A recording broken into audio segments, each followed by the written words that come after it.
Penertiban spanduk yang dilakukan Pemko Bekasi menuai protes PKL. Salah seorang pedagang kelapa muda bahkan mengancam dengan golok di depan Wali Kota Bekasi Tri Adianto. Beruntung tak ada yang terluka dalam penertiban pedagang kaki lima atau PKL di Teluk Pucung, Bekasi Utara. Wali Kota Bekasi Tri Adianto juga tak emosi menyikapi dengan tenang emosi PKL. Di video yang beredar, pengancaman itu tampak jelas diarahkan ke orang nomor 1 di kota Bekasi tersebut. Saat itu, Tri Adianto datang bersama Kapolres Metro Bekasi, Kota Kombes Kusumo, Wahyu Bintoro, dan Dandim 0507 Bekasi, Kolonel ARM Kris Rantau Hermawan. Peristiwa pada Minggu 8 Februari 2026 itu bermula ketika sejumlah petugas menertibkan trek lama di sebuah tempat penyimpanan kelapa. Tiba-tiba datang seorang laki-laki yang saat itu mengenakan baju merah dan langsung melakukan perlawanan hingga mengumpat. Setelah itu, laki-laki tersebut masuk ke sebuah ruko dan mengambil sebilah golok sambil berjalan ke arah rombongan wali kota dan mengancam Tri Adianto. Tri Adianto yang melihat kejadian itu lalu menjauh dari lokasi. Polisi mencoba menenangkan orang tersebut. Tri Adianto mengatakan penertiban tersebut dilakukan dengan imbauan terlebih dahulu. Tugas saya memastikan negara hadir untuk menegak aturan, kata Tri Adianto saat dikonfirmasi Senin 9 Februari 2026. Meski begitu, Tri Adianto tidak khawatir dengan ancaman tersebut, ia hanya khawatir terjadi pembiaran ketika masyarakat melanggar peraturan. Saya bukan khawatir pada goloknya, tetapi khawatir jika masyarakat sering melanggar peraturan dan ini akan menjadi kebiasaan, lama-lama jadi pembiaran hingga para pelanggar merasa dirinya paling benar, jelasnya. Ketika pelanggar merasa benar, justru berpotensi menimbulkan kemarahan saat dilakukan penertiban.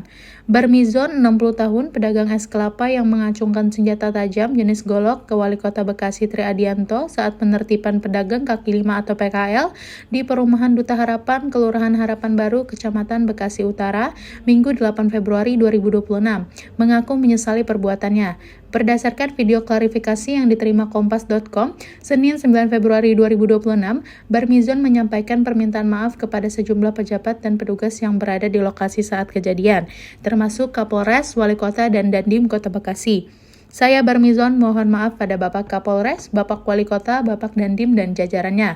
Dari kejadian tadi pagi di warung es kelapa saya atas kesalahpahaman dan emosi saya saat penertiban spanduk di warung saya. Mohon dimaafkan dan saya tidak akan mengulangi lagi, ujar Barmizon dalam video tersebut. Berdasarkan rekaman video yang beredar di akun Instagram @infobekasiutara, penertiban PKL awalnya berlangsung seperti biasa. Namun situasi berubah ricuh ketika Barmizon menolak lapaknya dipindahkan. Ia mengaku tersulut emosi karena merasa lapak tersebut berdiri di lahan yang telah dibelinya. Penolakan itu memicu ketegangan antara dirinya dan petugas di lokasi. Dalam kondisi emosi, Barmizon kemudian mengeluarkan senjata tajam berupa golok dari dalam lapaknya. Ia mengacungkan golok tersebut ke arah petugas dan pejabat yang berada di lokasi, termasuk Wali Kota Bekasi Tri Adianto. Beberapa petugas dan pejabat terlihat mundur beberapa langkah saat golok ditunjukkan. Warga di sekitar lokasi juga tampak terkejut dan merekam kejadian menggunakan telepon seluler. Situasi sempat memanas sebelum akhirnya petugas melakukan pendekatan persuasif.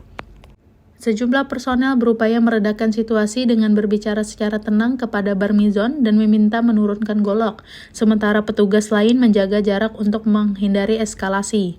Negosiasi berlangsung beberapa menit hingga akhirnya pria berusia 60 tahun itu bersedia meletakkan golok. Situasi pun berhasil dikendalikan tanpa adanya korban luka. Kasih Humas Polres Metro Bekasi Kota AKP Suparyono mengatakan kasus tersebut langsung ditangani aparat kepolisian. Usai kejadian Barmizon diamankan oleh Satreskrim Polres Metro Bekasi Kota di Polsek Bekasi Utara. Kejadian tersebut sudah ditangani dengan baik oleh Satreskrim Polres Metro Bekasi Kota. Kemarin sempat diamankan di Polsek Bekasi Utara, sekarang sudah dipulangkan setelah menulis surat pernyataan dan video permintaan maaf, ujar Suparyono. Menurut Suparyono, keputusan memulangkan Barmizon diambil dengan sejumlah pertimbangan, dengan pertimbangan yang bijak dan karena faktor usia serta sudah menyadari kesalahpahamannya, maka yang bersangkutan sudah membuat pernyataan tidak akan mengulangi perbuatannya, juga mengajukan permohonan maaf kepada petugas, ujar Suparyono. Menanggapi kejadian tersebut, Wali Kota Bekasi Tri Adianto menegaskan bahwa aparatur pemerintah harus tetap tenang dan tidak bersikap represif dalam menghadapi situasi di lapangan. Download Tribun X sekarang. Menghadirkan lokal menjadi Indonesia.